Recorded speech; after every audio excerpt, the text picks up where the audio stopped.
Hello and welcome to English in Fluency.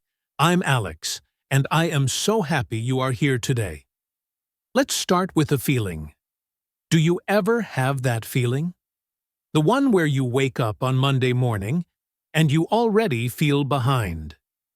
You have a list of things to do that is so long, it feels heavy. You work all day.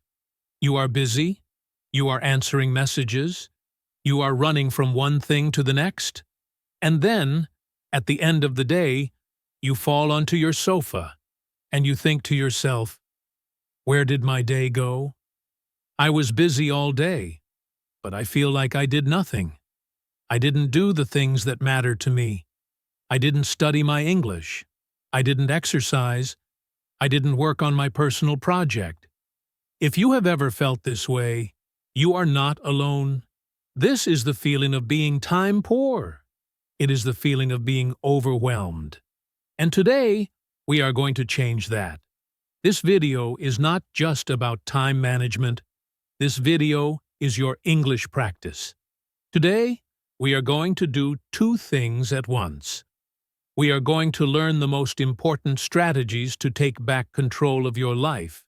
And we are going to practice our B2 level English listening and speaking. Here is how it will work. I am going to tell you a story. I am going to share some powerful ideas. Your first job is just to listen. Relax. Absorb the words. Understand the main ideas. Don't worry if you miss a word or two. Just focus on the general meaning. Then I will pause and I will highlight specific sentences. These are for our shadowing practice. Shadowing, if you remember, is when you repeat what you hear immediately after you hear it. You try to copy my pronunciation, my intonation, and my rhythm. This is one of the best ways to improve your fluency and sound more natural. So, get comfortable. Maybe get a glass of water. Let's begin this journey. Let's learn how to manage our time so we can finally find the time to do what we love, like getting fluent in English. The first thing we must understand, the absolute biggest secret, is this. Time management is not about managing time. That might sound crazy, right? But think about it. You cannot manage time. Time just is. It moves forward. You get 24 hours every single day. I get 24 hours. The most successful person in the world gets 24 hours. You cannot save time, you cannot buy more time, and you cannot stop time. Time is the one great equalizer. So, if we cannot manage time, what are we managing? We are managing ourselves. We are managing our energy, our focus, and our priorities. This is the most important shift in thinking. Stop trying to find more time. Start trying to direct your energy and attention. Think of your energy like the battery on your smartphone. When you wake up, if you've had a good sleep, your battery is at 100%. Every decision you make, every task you do, every interruption you handle, it drains that battery. Some tasks, like big creative projects, drain it a lot. Other tasks, like scrolling on social media, drain it in a slow, sneaky way. The problem is, most of us treat our energy as if it is infinite. We just keep going until our battery is at 0%. And then we wonder why we can't focus on our English studies at 9 o'clock at night. We are not lazy. We are drained. So, the new goal is not to fill every second of our day. The new goal is to protect our energy for the things that are truly important. Let's practice that key idea. This is our first shadowing practice. I will say the sentence, and I will leave a short pause. You repeat it out loud. Try to match my voice. Ready? Let's begin. Time management is not about managing time. It's about managing my energy and my focus. I will stop trying to find more time. I will start directing my energy to what is important. Wonderful. How did that feel? It feels good to say it out loud, doesn't it? Now, let's get practical. If our goal is to direct our energy, we first need to know where our energy is supposed to be going. Most of us live in a state of mental fog. Our brains are full. We have a cloud of thoughts. I need to buy milk. I must email my boss. I forgot to call my mother. I really should practice my irregular verbs. What's for dinner? All of these thoughts, big and small, are floating around in our heads all day long. They are like having 50 browser tabs open on your computer. Your computer is slow, the fan is loud, and you can't even remember what you were trying to do. This is called mental clutter, and it is the enemy of focus. It drains your energy before you've even started your day. The first step to managing your life is to clear this clutter. We are going to perform what I call a brain dump. It's exactly what it sounds like.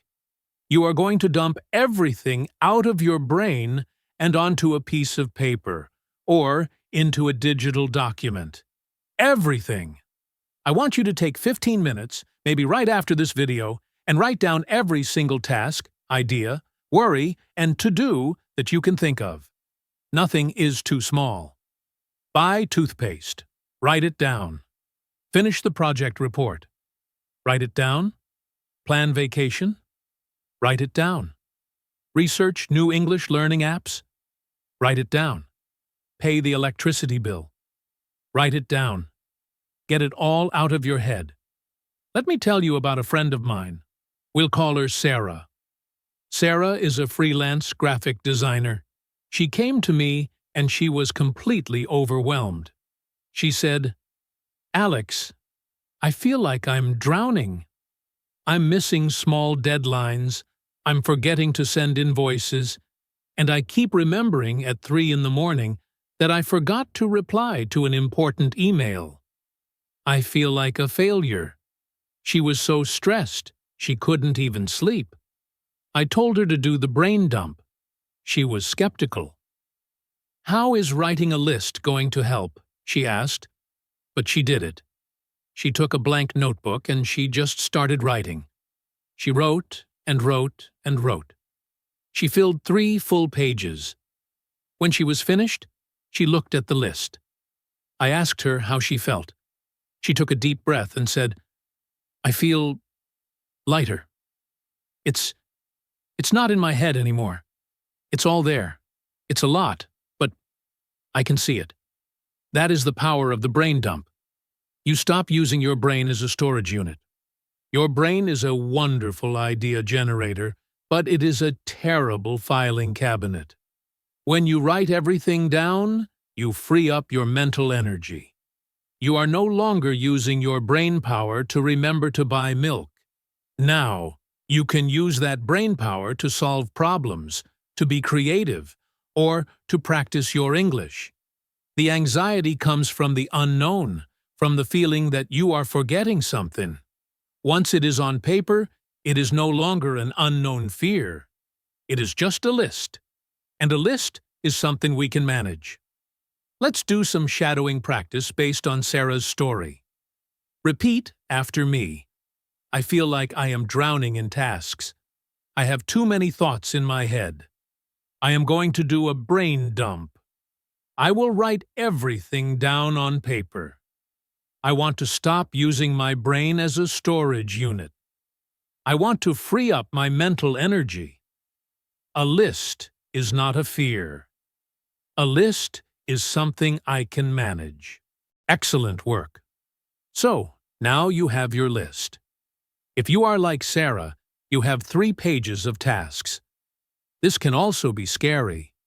You might look at this list and think, "This is impossible. This will take me a year." And this leads us to the second, and perhaps the most famous, step in time management. Prioritization. You cannot do everything. And the truth is, you don't need to do everything. You just need to do the right things. The key is to separate the urgent from the important. They are not the same thing. What is urgent? Urgent tasks are things that demand your immediate attention. They shout at you. A phone call is urgent. A new email notification is urgent. A person walking up to your desk is urgent. A deadline that is today is urgent. These things create pressure. They make us feel reactive. What is important? Important tasks are things that contribute to your long-term goals, your values, and your mission. Important is often quiet. Practicing your English for 30 minutes. That is not urgent. No one is shouting at you to do it, but it is incredibly important for your future goal of fluency. Exercising is not urgent. Reading a book is not urgent. Planning your week is not urgent. But these are the tasks that build a better life. The problem is that most of us live in a state of urgency. We spend all day chasing urgent tasks. We are firefighters. We put out one fire, and another one starts. We answer one email, and 3 more appear. At the end of the day, we are exhausted from all the fires, but we made 0 progress on our important goals. The secret to time management is to escape the tyranny of the urgent and spend more of our time on what is truly important. The most effective way to do this is with a tool called the Eisenhower matrix. Imagine a big square divided into 4 smaller squares. A 4-quadrant box. Quadrant 1 is for tasks that are urgent and important. These are the do-now tasks.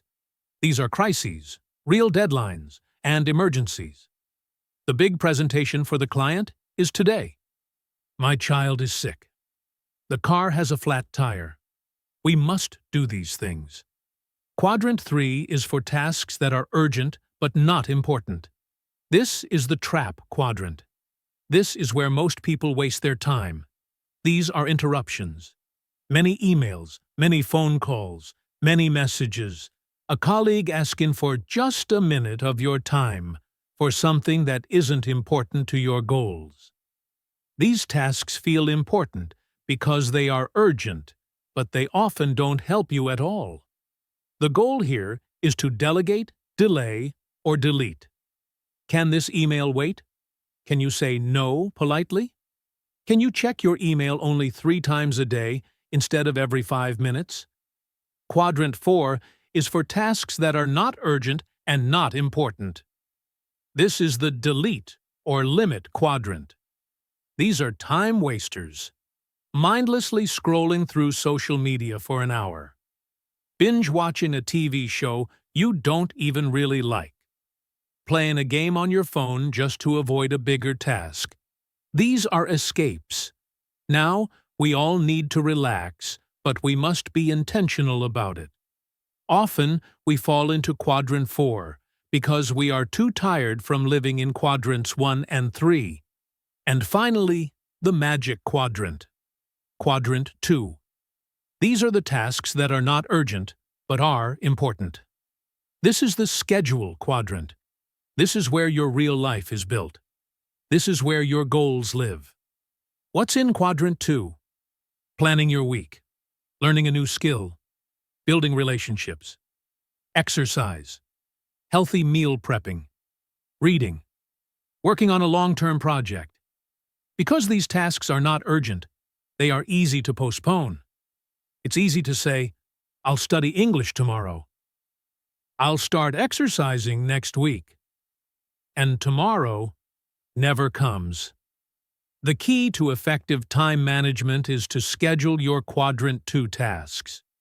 You must put them in your calendar first, before your day fills up with the urgent junk from quadrant 3.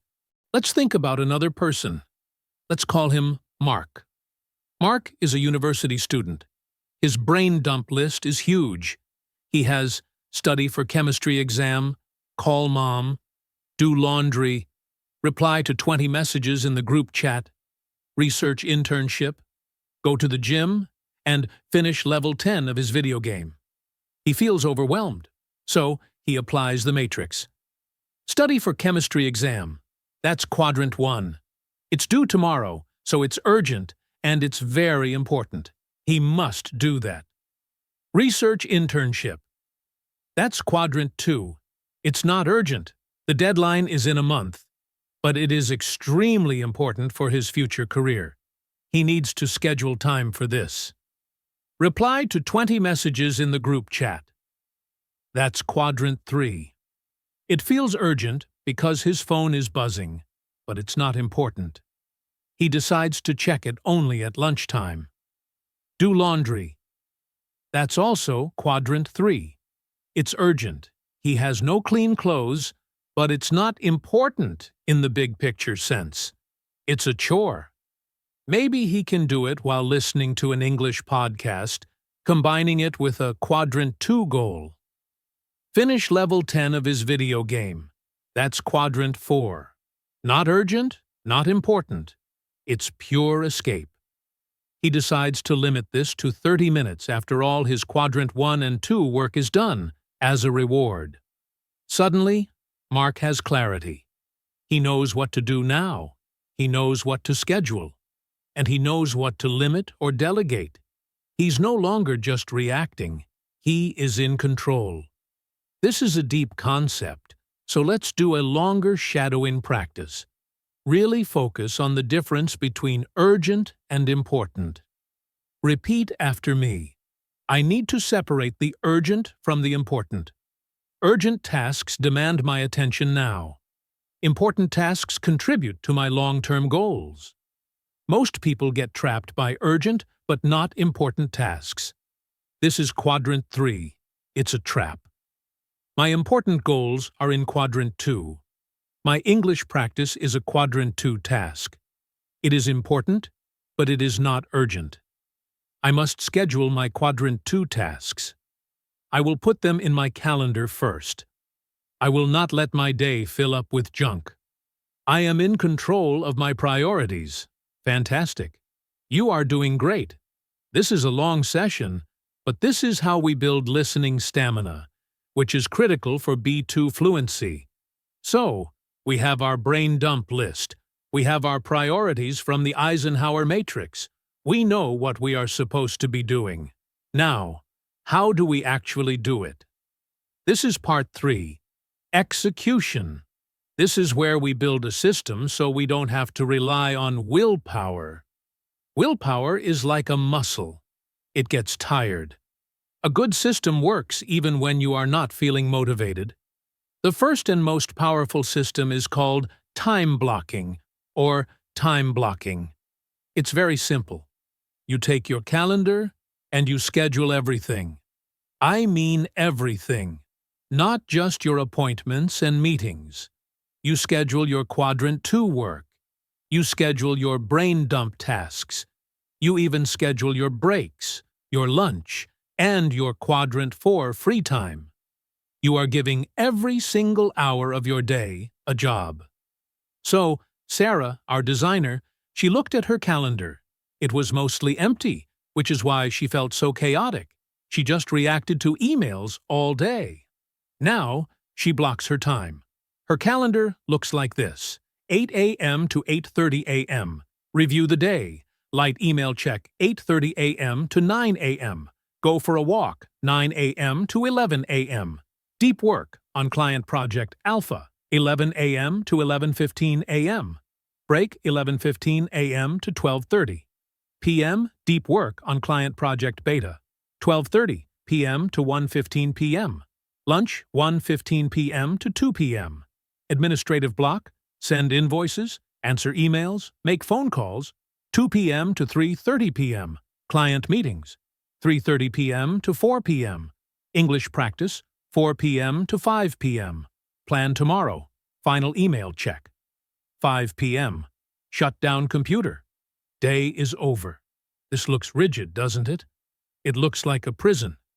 But Sarah told me it is the opposite. It is freedom. Why? Because when she is in her 9 a.m. deep work block, she doesn't have to worry about her emails. She knows she has time scheduled for emails at 1:15 p.m. She doesn't have to feel guilty about not practicing English. She knows she has time scheduled for it at 3:30 p.m. Time blocking tells her brain, "You don't have to think about anything else right now.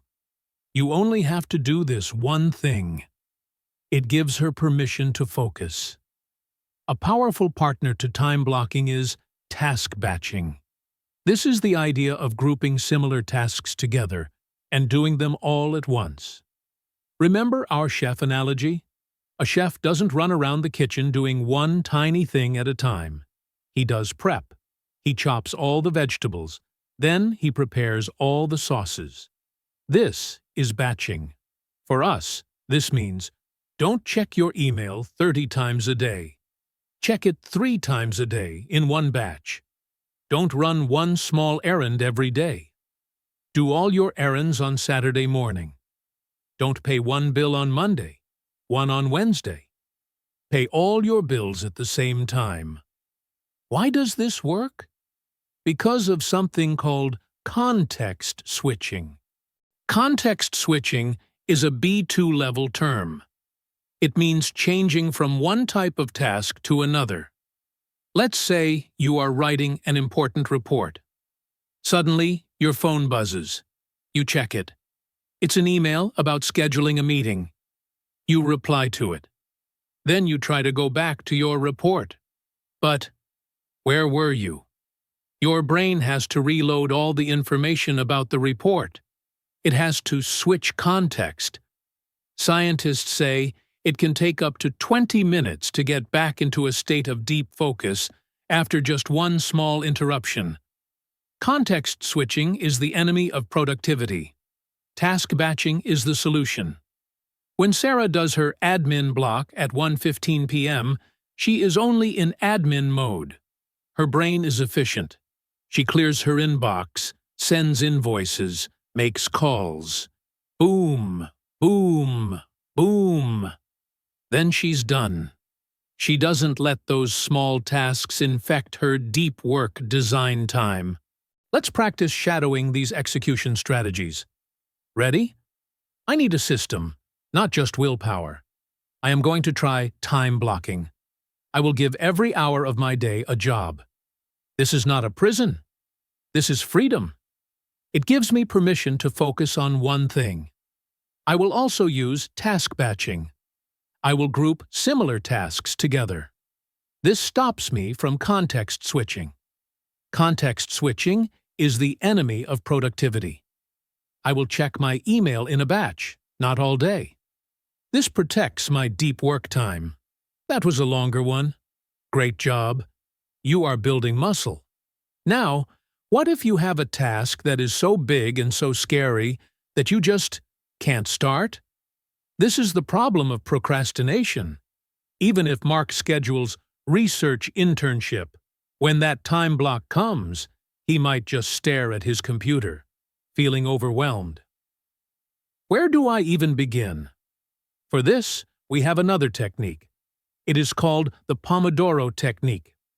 Pomodoro is the Italian word for tomato. This technique was invented by a university student in the 1980s who used a kitchen timer shaped like a tomato. The method is beautifully simple. You choose one task, just one. You set a timer for 25 minutes. For those 25 minutes, you work on only that task. No email, no phone, no getting coffee. If you get distracted by another thought, you write it down on your brain dump list and immediately return to your task. When the 25-minute timer rings, you must stop. You put a check mark on a piece of paper. And then you take a mandatory 5-minute break. During this 5-minute break, you must not do any work. You stand up, you stretch, you look out the window, you get a glass of water, you rest your brain. When the 5-minute timer rings, you set your 25-minute timer again and start the next Pomodoro. After 4 Pomodoros, you take a longer break, like 20 or 30 minutes. Why does this work? It's psychological magic. First, it defeats procrastination. A big task like research internship is scary. But work on internship research for just 25 minutes? That's easy. Anyone can do anything for 25 minutes. It makes it easy to start. Second, it manages your energy. It forces you to take breaks. Most of us just work for 3 hours straight, and by the end, our brain is fried. The Pomodoro technique keeps your brain fresh. The 5-minute break is not optional. It is essential for your brain to consolidate information and rest. Third, it helps you focus. Knowing that the timer is ticking and that you only have 25 minutes creates a sense of healthy urgency. It's not stress, it's focus. You are less likely to check your phone if you know you have a break coming in just 10 minutes. So, Mark uses this for his scary tasks. He says, "Okay, 25 minutes. Let's just find 5 companies to apply to." Beep. Timer rings. He stops, gets a snack. Next 25 minutes. "Okay, let's just research one of those companies." Beep. He does this for 2 hours, and suddenly he has a full list.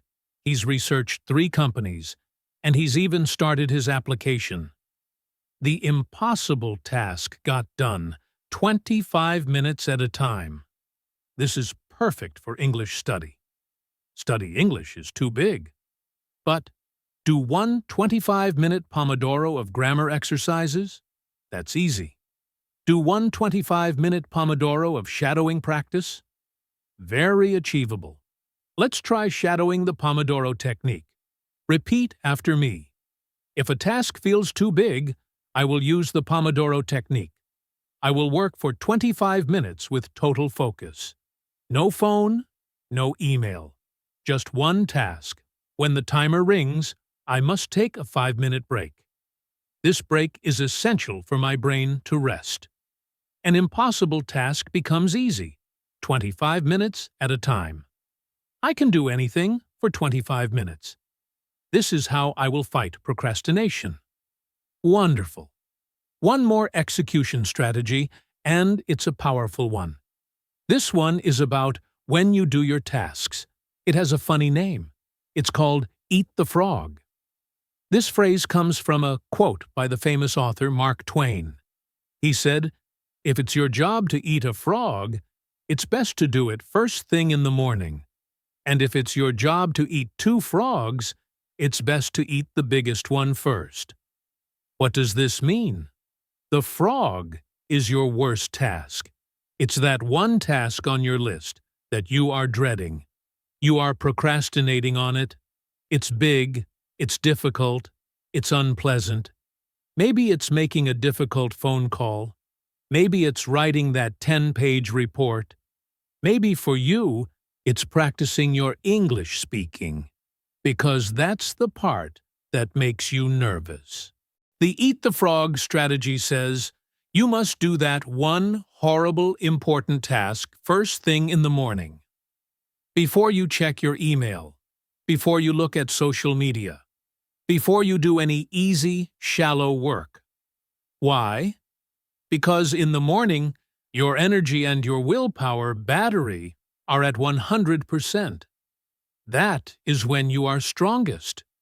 You have the most mental energy to tackle a difficult challenge. If you save your frog for the afternoon, what happens? You know it's waiting for you. That dread hangs over your head all day like a dark cloud. It drains your energy. You procrastinate by doing easy quadrant 3 tasks, and by the time 3 p.m. arrives, your battery is at 20%, and you definitely don't have the energy to do it. So you put it off until tomorrow. And the cycle repeats. Let me tell you about David. David is a manager. His frog was giving a negative performance review to an employee. It was an important quadrant 2 task for his job, but it was not urgent, and it was very unpleasant. He hated conflict. He put it off for a week. Every day he woke up, saw it on his list, and thought, "Ugh, I'll do it after lunch." Then after lunch, he'd say, "I'll do it at 4 p.m." At 4 p.m., he'd say, "It's too late in the day. I'll do it tomorrow." This one task was poisoning his entire week. Finally, he decided to eat the frog. He scheduled it for 9 a.m. the next day. He woke up, had his coffee, and at 9 a.m. he made the call. It was difficult. It was uncomfortable. It took 30 minutes. And at 9:30 a.m., it was done. David said he felt like a hero. A huge weight was lifted from his shoulders. He had so much energy and momentum from finally doing the hard thing that he had his most productive day in months. So, ask yourself, what is my frog? What is the one important task I am avoiding? Is it practicing my English pronunciation? Is it starting that big project? Whatever it is, make a plan to do it first tomorrow. Eat that frog. The rest of your day will feel amazing. Let's shadow this final execution strategy. Ready? I must identify my most important and difficult task.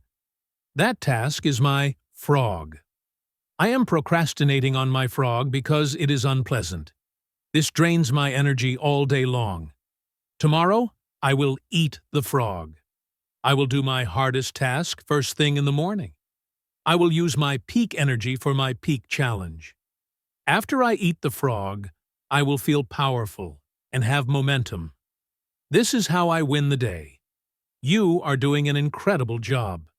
This is a very long listening practice, and your focus is impressive. We have covered a lot. We did our brain dump to get clarity. We used the Eisenhower matrix to find our priorities. We learned how to execute with time blocking, task batching, the Pomodoro technique, and eating the frog. Now, we need to talk about the final piece of the puzzle: defense. How do you protect your beautifully planned day from the world? The world is full of enemies of time management. We've already talked about some of them, but let's face them head-on. The three biggest enemies are procrastination, distractions, and the myth of multitasking. Let's go deeper on procrastination. We talked about the Pomodoro technique and eating the frog. But why do we procrastinate? It's important to understand this. You are not a lazy person. Procrastination is not a character flaw. Procrastination is an emotional problem. It is our brain's way of avoiding a bad feeling. We don't avoid the task. We avoid the feeling associated with the task. What feelings? Maybe it's boredom. Maybe it's frustration. Maybe it's fear of failure. Maybe it's perfectionism. The solution is to separate the emotion from the action. The 5-minute rule is a great tool. It's similar to Pomodoro. You tell yourself, I will just do this for 5 minutes. You don't have to finish it. You don't even have to do it well. You just have to start for 5 minutes. What happens? Starting is the hardest part. Once you've started, you build momentum.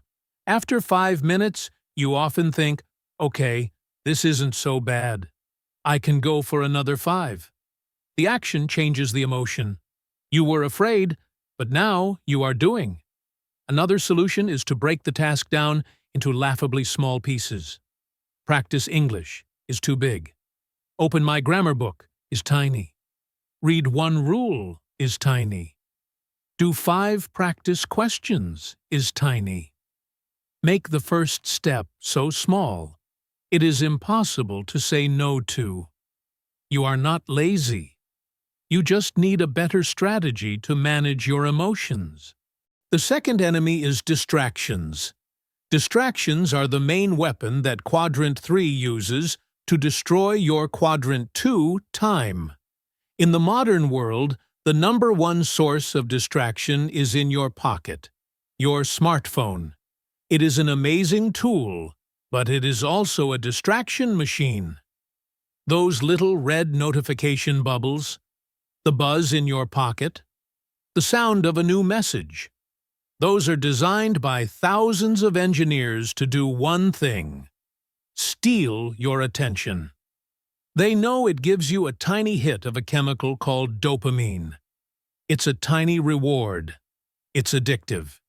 You cannot do deep work if you are being interrupted every 6 minutes. Remember context switching? It kills your focus. You must build a fortress of focus around your important time blocks. This is very practical. When it's time for your Eat the Frog task or your Pomodoro session, your phone must be in Do Not Disturb mode. Better yet, put it in another room. Close your email tab. Close all the browser tabs that are not related to your task. If you work in an open office, put on headphones. This is a signal to other people that you are in focus mode. You have to be unavailable to the world so you can be available to your goals. You must learn the polite but firm art of saying no. When a colleague comes up and says, "Do you have a minute?" you can say, "I am in the middle of something important right now. Can I come find you in 1 hour?" This is setting a boundary. You are protecting your time. It is not rude. It is professional. Let's do a shadowing practice on these two enemies. Repeat after me.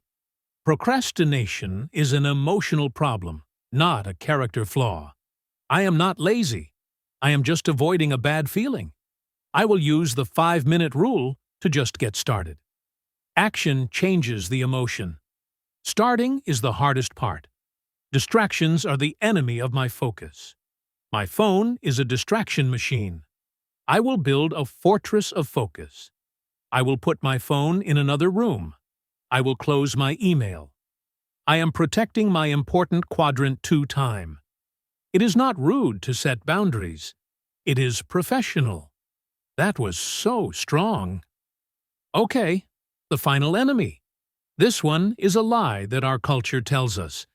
It is the myth of multitasking.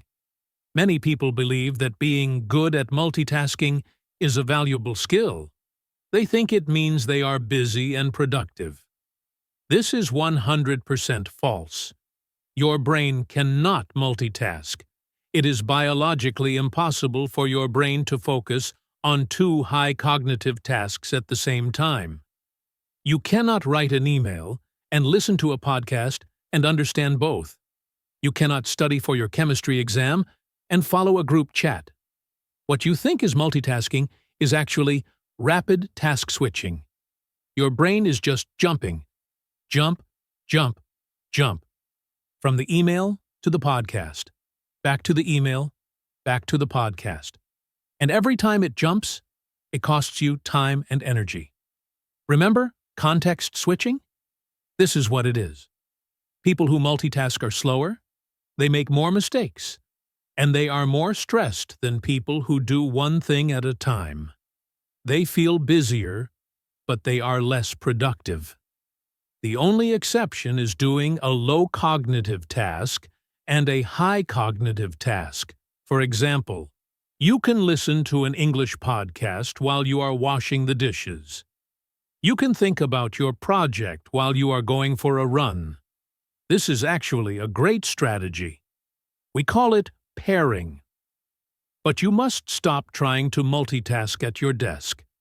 The solution is single tasking. This is what all our strategies are designed to help you do. Time blocking, Pomodoro, eating the frog. They are all just systems to help you do one thing at a time. When you are in your English study time block, you are only studying English. When you are in your email batch time block, you are only doing email. When you are in your rest time block, you are only resting. This is the path to deep, high-quality, and fast work. It is the secret of all productive and calm people. Let's do our final shadowing practice on this myth. Repeat after me. Multitasking is a myth. It is a lie. My brain cannot focus on 2 things at once. It is just rapid task switching. Task switching makes me slower and more stressed. I will stop multitasking. I will practice single tasking. I will focus on one thing at a time. This is the secret to high-quality, deep work. This is the path to real productivity. We have arrived at the final, and perhaps most important, part of the system. This is the part that holds it all together. This is the part that most people skip. It is the review and the rest. You can have the most beautiful plan in the world, the most perfect time-blocked calendar. And then, life happens. An emergency comes up. A project gets cancelled. You get sick. Your plan will fail. This is normal. A plan is not a rigid cage. It is a map. And sometimes, you have to take a detour. The key is to not give up on the whole system just because you had one bad day. This is why you must schedule a weekly review. This is a Quadrant 2 task. It is the most important Quadrant 2 task. Schedule 30 minutes every Sunday evening. During this 30 minutes, you will do two things. First, you will look back at the week that just passed. You'll look at your calendar. What worked? Where did I follow my plan? What didn't work? Why not? Where did I get distracted? What was my biggest win? You are not judging yourself. You are not saying, I am so lazy, I failed. You are being a scientist. You are collecting data. Interesting. My 3:30 p.m. English practice block failed every day. Why? Oh, because I am too tired by 3:30. That is my lowest energy point. Okay. Data collected. Then, you do the second part. You look forward to the week that is coming. You open your calendar, and you plan. You schedule your big rocks first. Your big rocks are your Quadrant 2 tasks. So you say, okay, my 3:30 p.m. English practice failed. I have the most energy in the morning. I am going to move my English practice. I will eat the frog and do it from 8:30 a.m. to 9 a.m. before I start my main work. You are adjusting your system based on the data. You schedule your deep work blocks. You schedule your admin batches. You schedule your gym time. You schedule your weekly review for next Sunday. You build your perfect week before the week begins. People who do this weekly review are the most in control, low stress, and effective people I know. They don't wonder what to do on Monday. They just look at their calendar and execute. And finally, you must schedule rest. I am not talking about the Quadrant 4 mindless scrolling escape. I am talking about real, intentional, high-quality rest. You must schedule your sleep. You must protect your 7 to 8 hours of sleep, because that is what recharges your energy battery to 100%. You cannot manage your time if you are exhausted. You must schedule fun. You must schedule your hobbies, time with your family and friends, going for a walk in nature. This is not a waste of time. This is what refills your energy. This is what gives you the fuel to do all the hard work in Quadrants 1 and 2. Time management is not about becoming a robot who works 24/7. It is the exact opposite. It is about working so efficiently and so effectively in your work blocks that you can completely shut down and be fully present in your life blocks. It is about creating space and freedom for the things that make life worth living. So, let's review our entire journey. We started by understanding that we don't manage time. We manage our energy and focus. We cleared the fog in our brains with a brain dump, getting every task out of our heads and onto paper. Then, we found our true priorities. We escaped the tyranny of the urgent by using the Eisenhower matrix focusing on the important, not urgent tasks in Quadrant 2, the tasks that build our future. Then, we learned how to execute. We used time blocking to give every hour a job.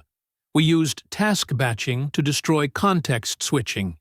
We used the Pomodoro technique to defeat procrastination and make big tasks small. And we learned to eat the frog, tackling our hardest task first to build momentum.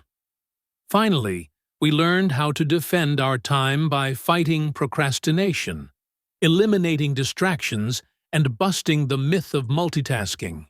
And we tie it all together with a weekly review to adjust our plan, and by intentionally scheduling rest to recharge our batteries. This is the system. It's not a secret. It's just a set of tools. But now you have them. And you have also just completed an enormous English listening and shadowing practice. You have built your stamina. You have learned new vocabulary. You have practiced your pronunciation. You have done a massive Quadrant 2 task for your English fluency. You should be incredibly proud of yourself. My challenge for you is this: do not try to do everything at once. That is overwhelming. Choose one. Just one of these ideas. What is the one thing you will try this week? Will you do a brain dump? Will you try one Pomodoro session? Will you try to eat your frog just one day? Or will you schedule your weekly review for this Sunday? And that is my call to action for you. In the comments below, I want you to write me a message. Tell me, what is the one technique from this video that you are going to implement this week? I want to read every single comment and support you. Your journey to fluency and your journey to taking control of your time, they are the same journey. They are built with small, consistent, important actions day after day. Thank you so much for spending this time with me. It was a long practice, but you did it. If you found this helpful, please give this video a like and be sure to subscribe to English in Fluency so you don't miss our next practice. I'm Alex. Keep practicing, stay focused, and I will see you in the next one.